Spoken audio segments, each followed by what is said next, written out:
कि जहाँ जहाँ एक छोटा सा झुपड़ी थी वहाँ कि सुदामा मंदिर देख डरे कि यहाँ तो हती छोटी सी झुपड़िया कंचन महल खड़े कि सुदामा मंदिर देख डरे। सुदामा मंदिर देख डरे। सुदामा जी मंदिर को देखकर आश्रित होते हैं और ऐसे भवन का निर्माण देखा है कि जहाँ कुटिया थी वहाँ बहुत विशाल भवन बना हुआ सुदामा जी देखकर आए और कहा, सुशीला को देखकर कहा कि तुझे धन की चाह थी, तुझे मिल गया, मैं यहाँ नहीं रह सकता है। सुदामा जी वापस जाने लगे तो सुशीला ने कहा कि अगर स्वामी आप नहीं रहोगे तो मैं ये ईंट पत्थर को खाने वाली नहीं हूँ, मेरा जीवन का सबसे बड़ा धन आप हो तो मेरे लिए घर व्यवस्था सुख संपत्ति सब कुछ है, अगर आप नहीं तो मेरा कुछ भी नहीं। इसलिए श्री सुखदेव बाबा कहते हैं, सुशीला अपने सर्वस्व को त्याग कर, क्योंकि ये त्याग बहुत बड़ी चीज होती है, ये कोई कोई बिरला ही कर पाता है। अगर आज किसी स्वामी को 14 वर्ष का वनवास मिल जाए, कोई पत्नी जाने को तैयार नहीं होगी, क्योंकि कोई पत्नी जाने को तैयार नहीं होगी। तैयार ना होने के कई कारण हैं। सबसे पहले तो भैया जंगल में जाएंगे, नेटवर्क आएगा नहीं, मोबाइल चलेगा नहीं। बोलो राधे राधे। हाँ, लेकिन ये जीवन का संकल्प, रामचरितमानस हमें कथा सिखाता है, मर्यादा को सिखाता है, पालनता को दिखाता है। इसलिए इस भाव को हम आपको समझें, ये सत्संग हमें क्या सिखा रहा है, क्या बता रहा है, इस कथा को जानते हुए सुदामा जी महाराज को ठाकुर जी ने वहाँ दर्शन दिए, कहा कि ये प्रसाद रूप में मैंने तुमको दिया है, क्योंकि भगवान देते तो सबको हैं, लेकिन व्यक्ति कहने लगता है कि ये मेरा है, ये मेरा है, ये मेरा है। भगवान देते तो सबको हैं, लेकिन कहते हैं कि मेरा है, ये भगवान का है। भगवान को ही समर्पित करते हुए आज की कथा को हम सुन रहे हैं। और सुदामा जी महाराज पर कृपा करी और श्री सुखदेव जी महाराज कथा सुनाते हुए एकादश स्कंद में कथा सुनाते हैं, जहाँ कथा प्रसंग में बड़ा सुंदर भाव दर्शन कराते हुए कहा गया है कि प्यारे कि भगवान श्री कृष्ण के कितने विवाह हुए, कितने विवाह हुए? 16,108 विवाह ठाकुर जी के हुए। और कितनी संतान हुई? सबसे जो है भगवान को जो है सबसे 10-10 पुत्र और एक पुत्री रूप में प्राप्त हुए। 11-11 संतान हुई, सबसे जो है 11-11 संतान हुई। और इन 11 के भी 11-11 हुए। लगभग 56 करोड़ यदुवंशियों का विशाल परिवार था। और भगवान एक ही उपदेश करते रहते थे कि जीवन में कभी भूल कर भी संत महात्मा ब्राह्मणों का अपमान मत करना। और भगवान पुत्रों से वही अपराध वह गलती हो गई जिसमें संत का अपमान कर दिया। सत्यभामा के पुत्र सांब को स्त्री का वेश बनाकर संतों के सामने ले गए और कहा, महाराज ये देवी गर्भवती है, आप बताइए कि इसके गर्भ से पुत्र होगा कि पुत्री होगी। लेकिन संत अंतर्यामी जानते थे, उन्होंने देखा कि बालक हमसे मजाक करते हैं, कहा कि इसके गर्भ से ऐसा पिंड उत्पन्न होगा जो तुम्हें नहीं तुम्हारे पूरे कुल के यदुवंश को नष्ट कर देगा। यदुवंश को श्राप लग गया। संत महात्मा ने उस जो लोहे का पिंड था उसको समुद्र में घिसकर बहा दिया, लेकिन समुद्र अपने अंदर कोई चीज रखता नहीं है, वह स्वतः बाहर फेंक देता है। वह एर्क नाम की घास बनकर उगने लगी। एर्क नाम की घास बनकर जब वह उगी, श्री सुखदेव बाबा कहते हैं, श्री सुखदेव बाबा ने दर्शन कराते हुए कहा, और छोटा सा जो टुकड़ा बचा था वो बहेलिया को दे दिया गया। बहेलिया ने अपने बाण पर लगाया और बाण पर लगाकर जो है श्री सुखदेव बाबा कहते हैं, अंत में समय जब आया प्यारे, और समय आने पर परमात्मा के ये दर्शन का ये रस का पान कराते हुए कहा, श्री सुखदेव बाबा ने दर्शन कराते हुए कहा, एक यज्ञ किया गया भगवान ने, सारे जो है उस यज्ञ में सम्मिलित हुए, पूरा यदुवंश सम्मिलित हुआ, लेकिन वहाँ वाद विवाद हो गया और यदुवंशी आपस में मदिरा पान करके लड़ने लगे। और लड़ते लड़ते लड़ते लड़ते जो है महाराज और कुछ नहीं मिला तो वो एर्क नाम की घास से ही जो है, एर्क नाम की घास से ही जो है युद्ध करने लग गए, आपस में युद्ध करने लग गए। श्री सुखदेव बाबा कहते हैं ऐसे करते करते आपस में संपूर्ण यदुवंश नष्ट हो गया और भगवान श्री कृष्ण के जाने का समय आया। कृष्ण के जब जाने का समय आया तो प्यारे, कृष्ण के जाने का जब समय आया, श्री सुखदेव बाबा कहते हैं, और देखिए जाने का समय सबका आता है, हमारा आपका सबका आएगा। ठाकुर जी के जाने का जब समय आया तब उद्धव भगवान की शरण में आया कि प्रभु अब आप जा रहे हैं, आज के बाद धर्म किसकी शरण में रहेगा? आपको पाना हो तो कहाँ खोजा जाए? बड़ी सुंदर भाव को दर्शन कराते हुए कहा, भगवान ने कहा उद्धव मेरे जाने का समय आ गया है। लेकिन आप समझेंगे कि क्या भगवान जा सकते हैं? क्या भगवान जा सकते हैं? भगवान ने कहा कि बस लीला को पूर्ण करने का समय आया है और आज के बाद मेरा वास कहीं होगा तो मेरा वास श्रीमद् भागवत महापुराण में होगा। अभी हमारे बाबा जी आए थे, उन्होंने बताया कि भागवत में ही श्री कृष्ण का वास है, भागवत में ही श्री कृष्ण का वास है। और ये साक्षात भागवत का हम दर्शन कर रहे हैं। ये भागवत के दीदार दर्शन करते हुए इसमें ही श्रीमद् भागवत में ही ठाकुर जी का वास है। और ज्ञान की व्याख्या करी, धर्म की शरणागति बताई, मानवता का धर्म का प्रचार किया गया। मनुष्य का कर्तव्य सिर्फ इतना ही नहीं कि जन्म लिए, खाए पिए, बड़े हुए, परिवार को देखा, परिवार का पालन पोषण किया और समय आने पर उम्र बीती, बुढ़ापा आया और चले गए। मनुष्य का एक धर्म और है, जैसे खाना जरूरी है, पीना जरूरी है, रहना जरूरी है, व्यवस्था जरूरी है, परिवार को सुख देना जरूरी है। घर परिवार को अच्छे से अच्छा सुख दो, व्यवस्था दो, लेकिन साथ साथ हरि का भजन भी जरूरी है। बिना हरि के भजन के बिना गति होने वाली नहीं है, क्योंकि जाना आना तो सबके है और सबको जाना है। भगवान राम भी आए, लीला रूप में चले गए, कृष्ण आए तो कृष्ण के जाने का आप समय प्रसंग सुन रहे हैं। भगवान श्री कृष्ण अंतिम बार बांसुरी बजाते हुए जो है और इस धराधाम से जाने का समय आया। भगवान श्री कृष्ण कितने वर्ष तक रहे यहाँ पर? 125 वर्ष तक भगवान श्री कृष्ण इस धरती पर रहे और भगवान राम 36,000 वर्ष तक रहे। और 125 वर्ष का समय व्यतीत करके भगवान श्री कृष्ण आज सबको ज्ञान उपदेश करके एक वन में जाते हैं और अपनी मुरली को बजाते हैं। अंतिम बार आज बांसुरी को बजाया और ठाकुर जी खड़े कैसे होते हैं?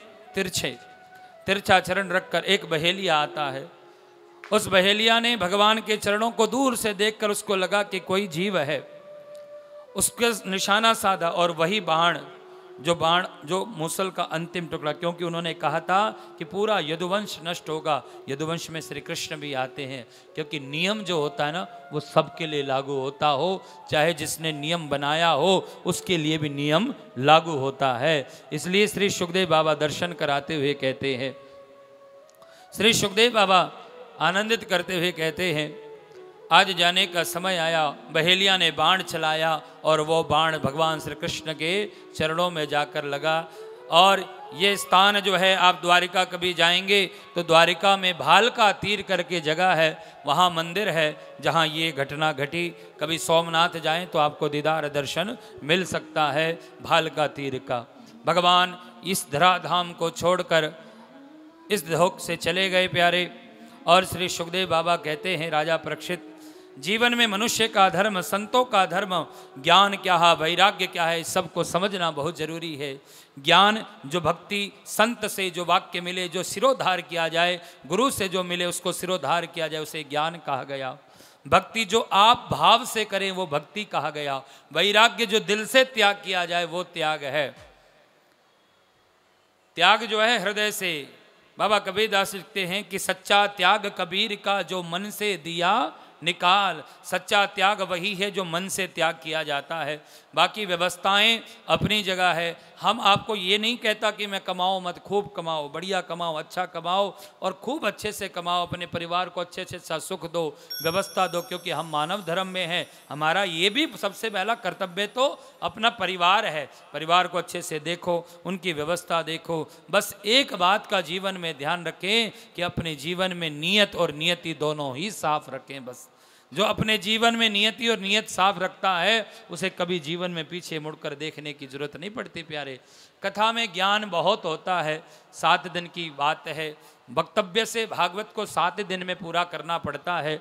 लेकिन हम आप कितने भी वक्तव्य बोल लें, लेकिन कथा पूरी होने वाली नहीं है। कथा सिर्फ विश्राम लेती है। आज यहाँ विश्राम ले रही है, कल कहीं और प्रारंभ हो जाएगी और ये निरंतर चलती रहेगी और ये कभी विश्राम होने वाली नहीं है। बस क्योंकि बाबा मानस में लिखते हैं कि हरि अनंत हरि कथा अनंता, ये अनंत है, अनंत थी और अनंत ही रहेगी, इसलिए ये पूर्णता नहीं हो सकती। श्री सुखदेव जी महाराज ने कहा, परीक्षित आज तुम्हारा भी 7वां दिन है, तुम्हें श्राप लगा है कि तक्षक आकर डसेगा। मैं तुमसे प्रश्न पूछना चाहता हूं कि क्या तुम मरोगे? क्या तुम मरोगे? राजा परीक्षित ने कहा, प्रभु श्राप लगा है, संत वाक्य मिथ्या नहीं होगा, शरीर को त्यागा जाएगा।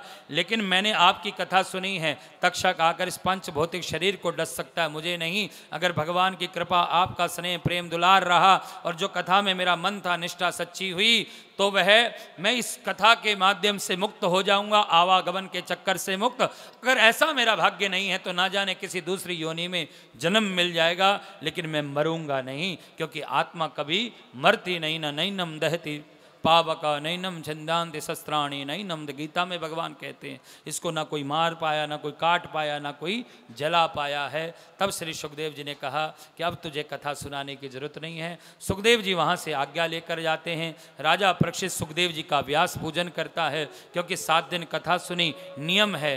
कथा सुनने के बाद जो है गुरुदक्षिणा के रूप में उनको भेंट किया गया, क्योंकि उस पुण्य को प्राप्त करना हो तो राजा परीक्षित ने किया। शंकर जी अगस्त जी के पास कथा सुनने जाते थे, रामचरितमानस के पास।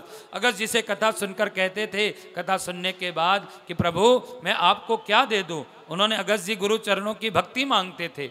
तो यह प्रथा है, विधान है, नियम है। राजा परीक्षित ने उस नियम का प्रभाव किया और गुरु महाराज का पूजन करके गुरु जी महाराज राजा परीक्षित को बहुत बहुत आशीष देकर वहाँ से चले जाते हैं। एक बार जय घोष कीजिए सुखदेव जी महाराज का। बोले सद्गुरुदेव भगवान की, सुखदेव महाराज की जय। ऐसे सदगुरु महाराज को बारंबार प्रणाम करते हैं जिन्होंने हरि की कथा सुनाई।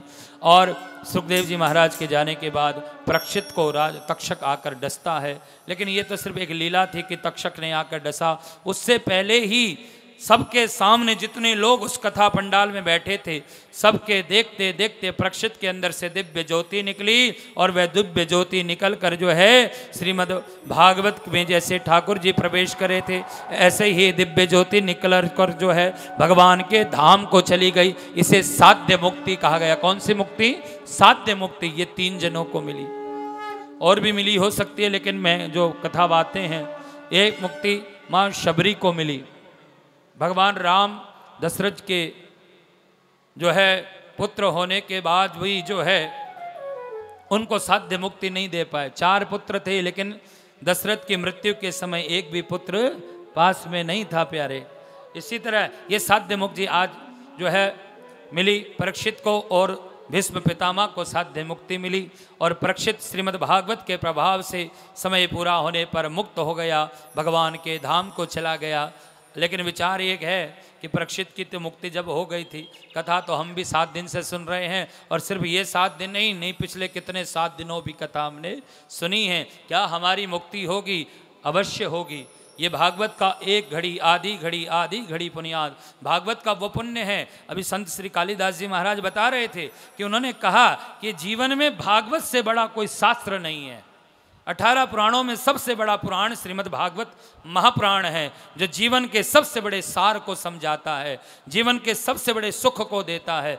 कोई एक ऐसा साधन नहीं जो आपको हमको मोक्ष नहीं करवा सकता हो।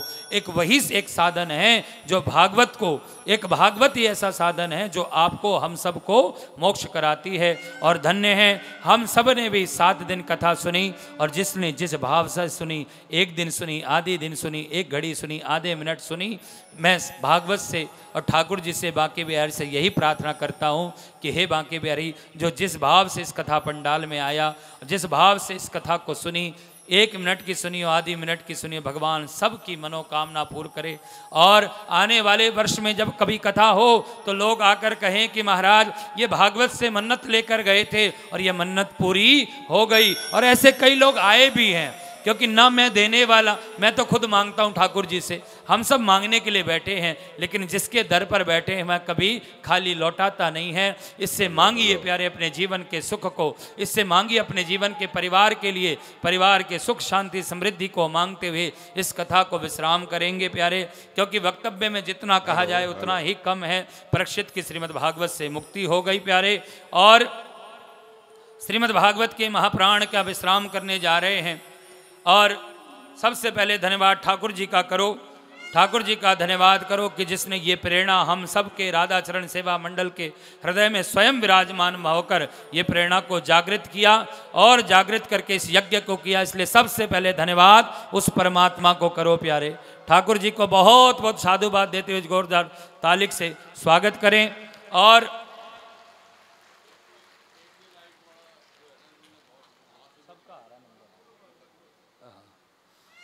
धन्यवाद कीजिए सबसे पहले ठाकुर जी का धन्यवाद, और दूसरा धन्यवाद हमारे राधा चरण मंडल का कीजिए, जिन्होंने ये सुंदर आयोजन करके आप सबको, हम सबको धन्य कर दिया, गदगद कर दिया।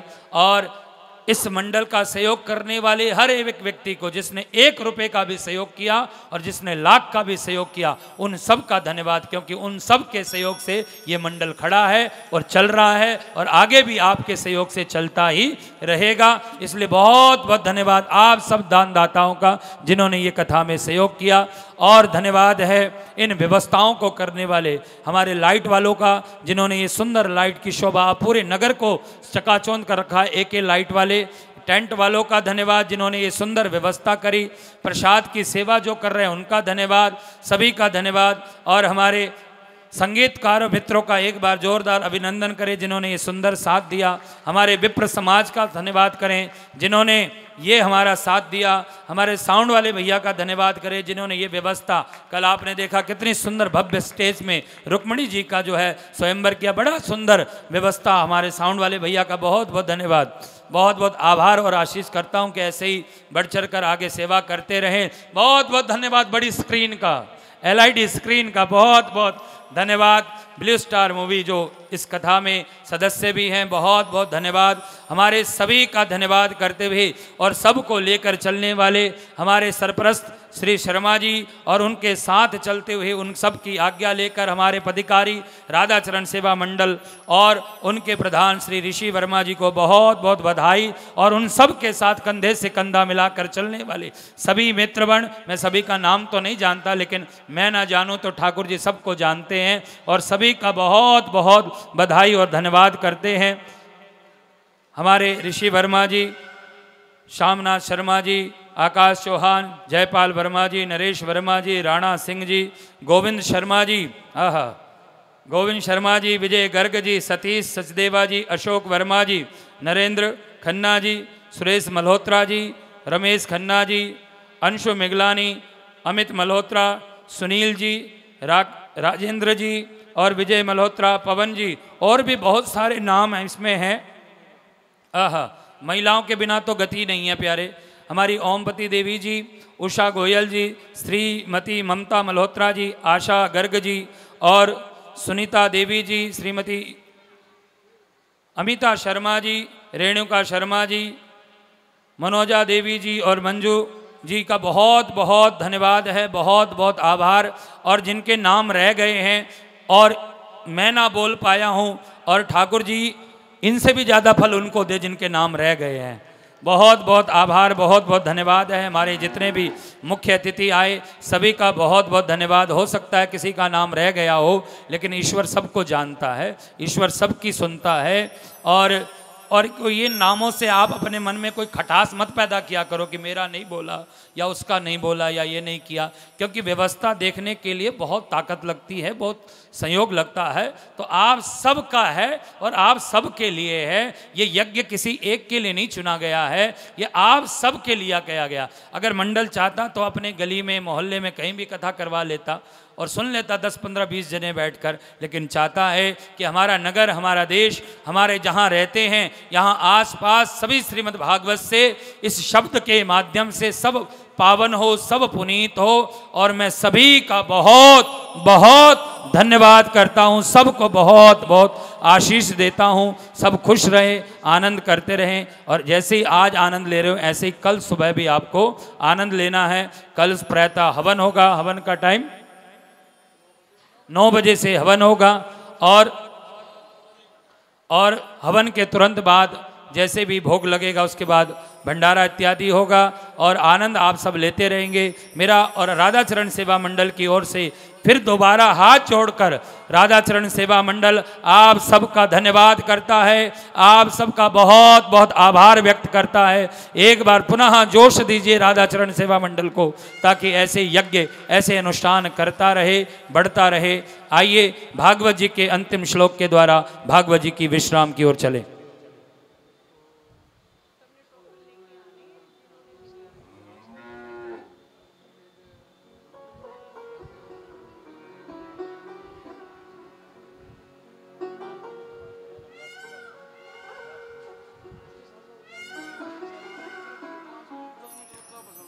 चलिए आइए पहले भागवत जी का विश्राम करें। और मेरा निवेदन है कि मंडल वाले 7 दिन भागते रहते हैं, इधर उधर काम में व्यवस्था लगे। मैं भागवत का अंतिम श्लोक पढ़ने जा रहा हूं।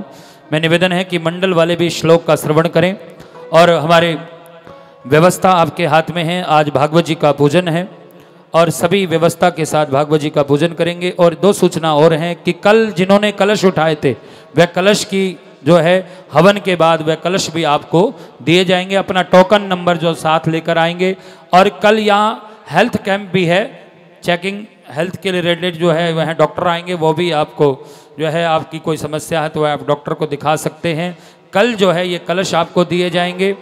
और आइए सबसे पहले राधा चरण सेवा मंडल सभी सदस्य गण आकर भागवत जी का विश्राम पूजन करेंगे, साथ साथ विदाई गीत होगी और हमारे सभी अतिथि और मंडल का जितने भी कार्यकर्ता उनका स्वागत सम्मान होता रहेगा। और व्यास भोजन के बारे में हमारे मित्र पंडित जी और हमारे सखा आपको बताएंगे। आइए भजन के भाव के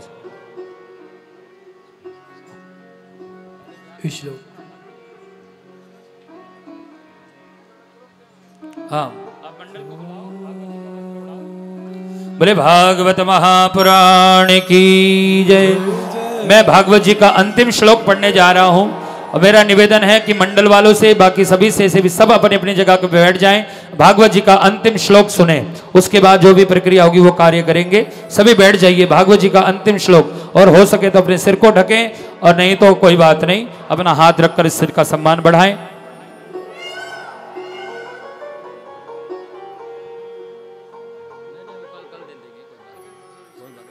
स्थापित है वो। आइए पहले भागवत जी का अंतिम श्लोक सुनिए, यहीं बैठ जाओ, सभी बैठ जाइए। अतिथिगण हमारे जितने भी हमारे राधा चरण सेवा मंडल के जेंट्स लोग हैं कृपया भागवत जी के पास आ जाएं और भागवत जी को विश्राम करें। जिस तरह भागवत जी को उठाकर लेकर आए थे वैसी तरह विश्राम करें। भागवत जी का अंतिम श्लोक पढ़ने जा रहा हूँ। दूर दूर जहाँ तक भी मेरे भाई लोग पीछे भी खड़े होकर कथा सुनते हैं उनका भी बहुत बहुत धन्यवाद। एक बार पीछे वालों के लिए भी जोरदार ताली होनी चाहिए, क्योंकि शोभा उन्होंने बना रखी है, व्यवस्था बना रखी है। सभी का धन्यवाद है। मुझसे अगर कोई रह गया हो तो क्षमा चाहता हूँ और भगवान उन सब की मनोकामना पूर्ण करे जिस भाव से आए, जिस श्रद्धा से आए। भागवत जी का अंतिम श्लोक पढ़ने जा रहा हूँ मैं।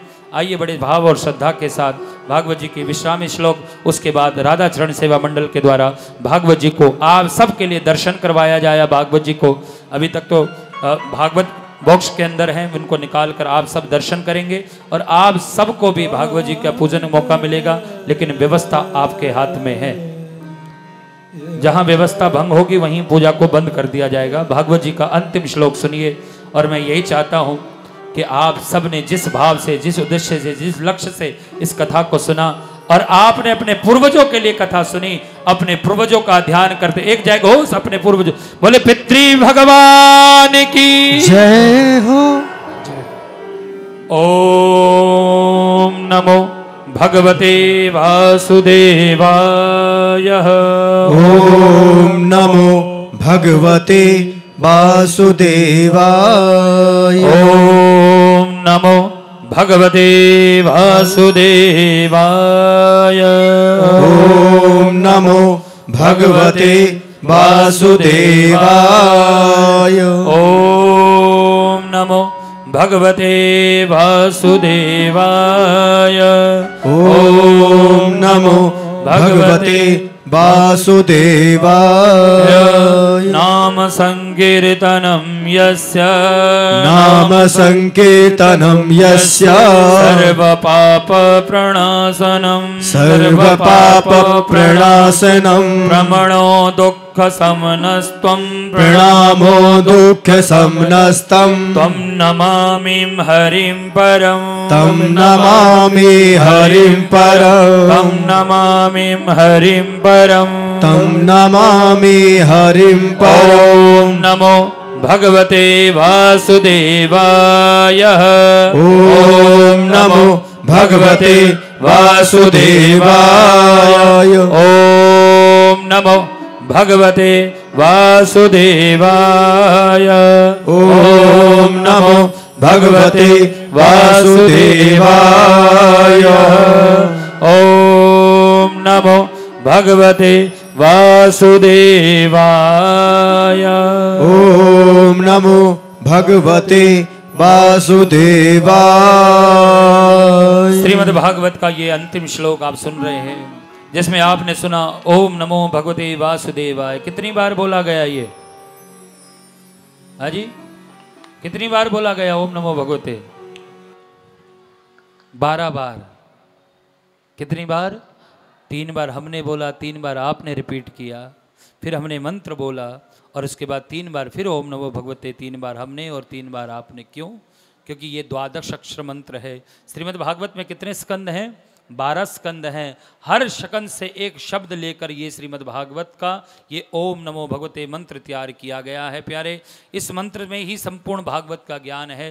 श्लोक कहता है नाम संकीर्तनम यस्य सर्व पाप प्रणाशनम प्रमणो दुःख समनस्तम तम नमामि हरिं परम। जो व्यक्ति जीवन में प्रभु का नाम का सिमरण करता है उसके सारे दुख संताप सब निवारण हो जाते हैं, सब नष्ट हो जाते हैं। इसी भागवत के श्लोक के साथ भागवत जी की कथा का विश्राम और बहुत बहुत धन्यवाद और आभार व्यक्त करें। हमारे मध्य में हमारे डिप्टी मेयर श्री राजू सहगल जी महाराज का आगमन हुआ है। बहुत बहुत अभिनंदन और स्वागत है।